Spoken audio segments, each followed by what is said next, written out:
impoverished and the most needy, then go to it. But we cannot continue to go down that road assuming that the federal government is the benefactor of all. It's creating an entitlement mentality that is just so contrary to our rights and responsibilities as citizens. During the moment of inspiration at the beginning of our program, reference was made to the Declaration of Independence and those famous words of our inalienable rights, created by the Creator, not by government. The government is there to secure those rights. If it's the economy, well, actually, let me just pose a question to you. Is it the economy, or is it our liberties and freedoms that we need? I would submit precisely both. And both are necessary for either. If we live in an economy that's held back and choked off, then the ability of the citizens to determine their destiny is greatly diminished. If, on the other hand, the government comes in with a heavy hand and says, this is what you'll do, and we'll subsidize that, we'll penalize that, we'll prohibit this, then the ability for the economy to flourish is that much diminished as well. And we've just had it upside down at the federal level far too long. My intention and goal in going to Congress is to change that. Now, specifically, let me give you some differences. And I'm actually glad that Eric Wiseman is here, and he can present his perspectives and principles as well. And there are a lot of things that are fairly common between us. I'm not running against, in my opinion, Eric Wiseman. I'm running against Jared Polis. We should all be working against Jared Polis. And why? Because Jared Polis supports Obamacare. I will work to defeat Obamacare. Jared Polis, here are some other examples of votes that he has taken last year. There was a vote to provide vouchers for the District of Columbia schools, and that Congress has direct purview over. It's not a state. It is under the direct authority of Congress. So, it was a question before them. Shall we provide vouchers for this school system? Jared Polis voted no. I will vote for school choice every time. I will vote for empowering parents because that is the best for their children. Because I know that's where the decisions are made at the very best level.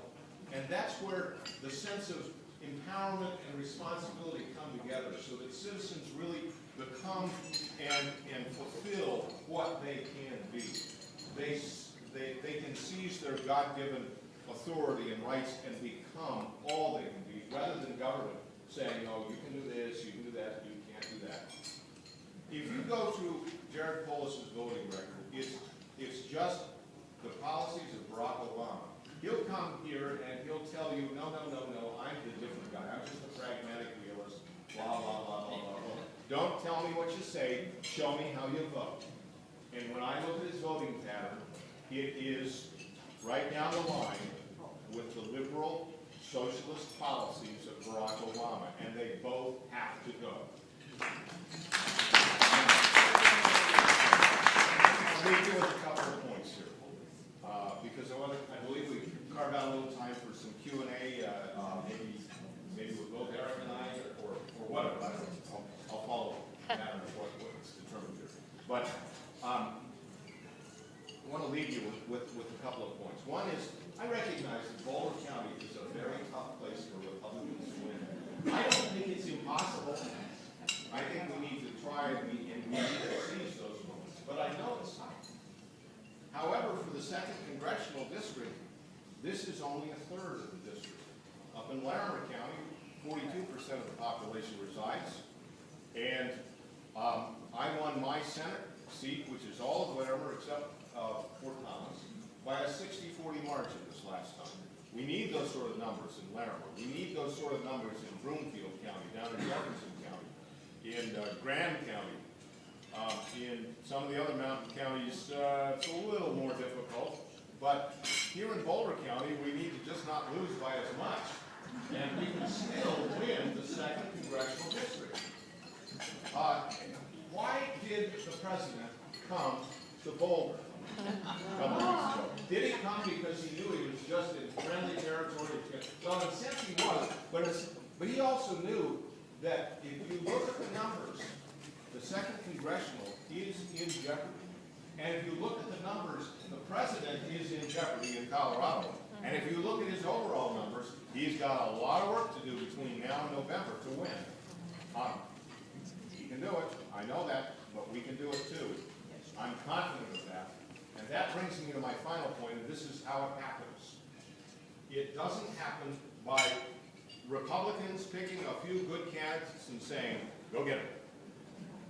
It won't work that way. It's only going to work as we all take our responsibility seriously and shoulder the task that we can do. And it's not insurmountable. It just means a focused attention on your circle of influence. It means that you take that courage and plant those yard signs where you can. Put those bumper stickers on. Talk to your friends, your family, your neighbors. With our campaign, we're pulling together a team of volunteers, and we haven't put them to work too much yet, but believe me, that's coming, because we need people who are willing to call registered voters and encourage them and give them the facts of what we're doing. We need people who will write letters to the editor.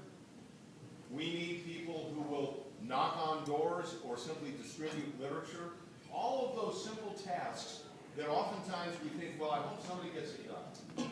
If that's the attitude you've got, you might as well get used to Jared Polis, Barack Obama, and I'm afraid to think what this nation will look like. But if you take on the task yourself, so, I'll put it this way, I don't think my job is just to show you what I can do and give you the assurance that I can be a good member of Congress. My job is to make sure that we all understand what our responsibility is between now and November so that we can make that difference. I assure you, we can make that difference. History has proven that it doesn't always go downhill, that there are times that we can win, and I believe that our time has come and we can make this happen. I think I've about burned up the allotted time that I was given. Yeah, I've got 60 seconds left here. So anyway, I thank you very much, and please direct me. Wait, take me 60 seconds. This is Brittany Lewin, my manager, and she'll scold me if I don't repeat the website about 3 times, because this is a place you can connect with us, not only find out about us, but you can tell us how you can help as well. And that's Lundberg2012.com. Lundberg2012.com. And just in case you didn't hear me, for the 3rd time, it's Lundberg, Lundberg, 2012.com. Please go to the website, check that out, and pass that around. If you're on Facebook, if you're Twitter, if you send out emails, put it to work and send people to our work. Yes, that's right. I think the point that you made about Jared Polis voting against the vouchers, it also needs to be stated that the schools that he was voting against in that voucher served the majority of black families, middle and lower income families. And they talked about being for the minority, being for the blacks and Democrats. They need to be called out on that. Right. Those are families that would like the same type of education, the quality of education that they can afford to have private schools. Absolutely, absolutely. What I've seen for the organized system down in Denver, and it's like that times 100 in Washington, D.C., is their support is not for the little guy, it's for the system. Their lip service is for the little guy, it's to this much. It's to feed the entitlement mentality because they know that's their source of power. And freedom is quite the opposite. It's putting all of us in charge of our own lives and giving us that freedom to succeed and to fail. It's that essential spirit that our nation was founded on. And it's so important, and they're sort of the opposite of that.